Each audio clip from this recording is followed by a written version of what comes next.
Guys, how are you all? Hope are doing well. I'm Tanusha Rakwal and welcome back to my channel Women's Natural Health Care. So guys देखिए, अगर periods खत्म होने के बाद आप जल्दी pregnancy conceive करना चाहते हैं तो उसका बेस्ट तरीका है कि अपनी बॉडी को वॉच करना शुरू कीजिए, अपनी बॉडी को नोटिस करना शुरू कीजिए, आपकी बॉडी में क्या हो रहा है उसको नोटिस कीजिए, उसको फील करने की कोशिश कीजिए, क्योंकि आपकी बॉडी आपको बहुत कुछ बताती है। अगर आपकी बॉडी में कुछ परेशानी है तो वो भी आपकी बॉडी आपको बताती है। आपकी बॉडी में कुछ हार्मोनल डिसऑर्डर हो रहा है या आपको कुछ इन्फेक्शन हो रहा है तो सब साइन आपकी बॉडी देती है, उन्हीं साइन को आपको पकड़ना है। तो उससे आप अपने ओव्यूलेशन का भी पता कर सकते हैं। ओव्यूलेशन के बाद जब अगर आपको प्रेगनेंसी कंसीव होती है तो उसका भी पता कर सकते हैं। देखिए, पीरियड के बाद आपकी बॉडी में कुछ चेंजेस होना शुरू होते हैं जब महिलाओं का ओव्यूलेशन होने वाला होता है। ओव्यूलेशन होने से पहले ही महिलाओं की बॉडी में चेंजेस होना शुरू हो जाते हैं। देखिए, ओव्यूलेशन से पहले अगर आपको पता चल जाता है कि आपका ओव्यूलेशन होने वाला है तो आपके प्रेगनेंसी कंसीव करने के चांसेस ज़्यादा हो जाते हैं, क्योंकि ओव्यूलेशन के टाइम पे सिर्फ आपके पास 24 से लेकर 36 घंटे का ही टाइम होता है।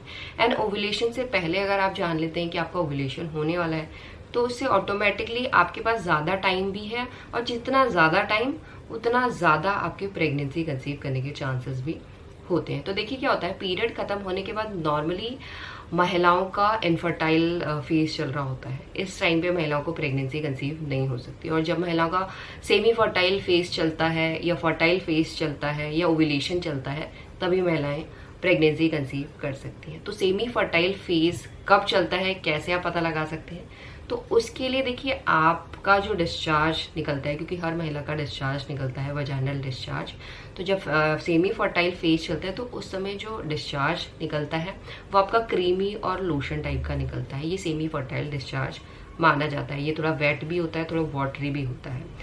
ये डिस्चार्ज में अगर आप कांटेक्ट में रहते हैं तब भी आपको प्रेगनेंसी कंसीव हो सकती है, क्योंकि ये डिस्चार्ज ओव्यूलेशन से 3-4 दिन पहले ही निकलना शुरू होता है।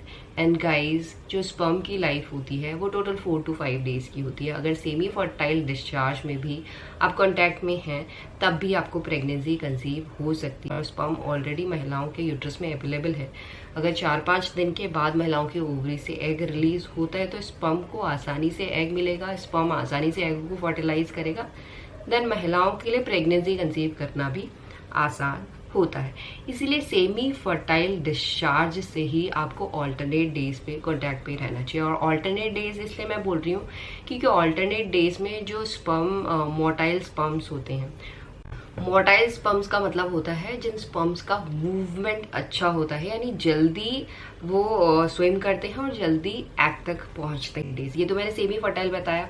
और उसके बाद जब महिलाओं का फर्टाइल डिस्चार्ज निकलता है, महिलाओं का फर्टाइल डिस्चार्ज ओव्यूलेशन से 2 दिन पहले ही निकलना शुरू हो जाता है, जब महिलाओं की बॉडी में ल्यूटिनाइजिंग हार्मोन राइज होता है। क्योंकि जब महिलाओं की बॉडी में ल्यूटिनाइजिंग हार्मोन राइज होता है तो उसके 24 से लेकर 36 घंटे के बाद महिलाओं का ओव्यूलेशन होता है, और उस टाइम से महिलाओं की बॉडी में कुछ और भी लक्षण देखे जाते हैं जो महिलाओं को बताते हैं कि महिलाएं फर्टाइल हो गई हैं, महिलाओं के फर्टाइल डेज चल रहे हैं। एंड अगर प्रेगनेंसी कंसीव करनी है तो ये तो आपके लिए बेस्ट टाइम है, और आपके पास ज़्यादा टाइम भी है, जिसमें अगर एक दिन स्पर्म एग तक नहीं पहुंच पाता है या स्पर्म यूट्रस तक नहीं पहुंच पा रहा है तो सेकेंड डे स्पर्म यूट्रस तक पहुंच सकता है। तो फर्टाइल डिस्चार्ज जो होता है ये मेनली क्लियर होता है, वाइट होता है, इसकी स्ट्रेचेबिलिटी अच्छी होती है, स्लिपरी भी होता है, और इसका जो कलर होता है मेनली वाइट ही होता है, इसमें ऐसा कोई स्ट्रॉन्ग स्मेल नहीं होती है। इस तरीके का डिस्चार्ज फर्टाइल डिस्चार्ज माना जाता है, और ये डिस्चार्ज स्पर्म को ट्रैवल करने में मदद करता है। और इसके साथ गाइस, जब महिलाओं का फर्टाइल डिस्चार्ज निकलता है तो महिलाओं के ब्रेस्ट में सेंसिटिविटी भी इंक्रीज हो जाती है, टेंडरनेस जैसी फीलिंग होती है, सोरनेस जैसी फीलिंग होती है, और इसके साथ साथ महिलाओं के बेसल बॉडी टेम्परेचर में भी चेंज आता है। अगर आप पीरियड के पहले दिन से बेसल बॉडी टेम्परेचर को मेज़र करेंगे तो आपको दिखेगा ओव्यूलेशन होने से 24 से लेकर 36 घंटा पहले जब एस्ट्रोजन हार्मोन पीक पे होता है और ल्यूटिनाइजिंग हार्मोन राइज होना शुरू होता है तो उस टाइम पे महिलाओं का बेसल बॉडी टेम्परेचर थोड़ा सा उसमें गिरावट आ जाती है, लाइक आधा degree something.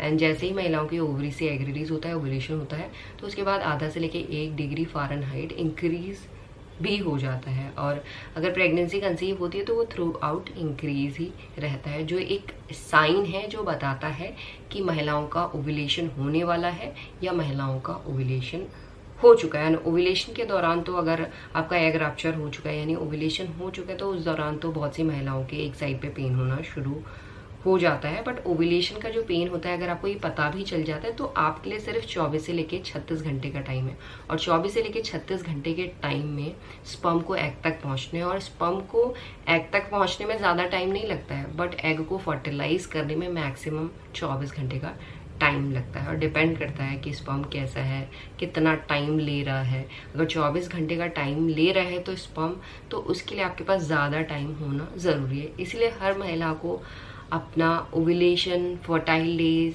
Semi fertile days, ये सब पता होना ज़रूरी है। होप करती हूँ गाइस इस वीडियो से काफ़ी चीज़ें आपको जानने को मिली होंगी और काफ़ी हेल्प आपको मिलेगी। एंड यही आज का video. Thanks for watching this video. Will see you soon bye next video. Till then.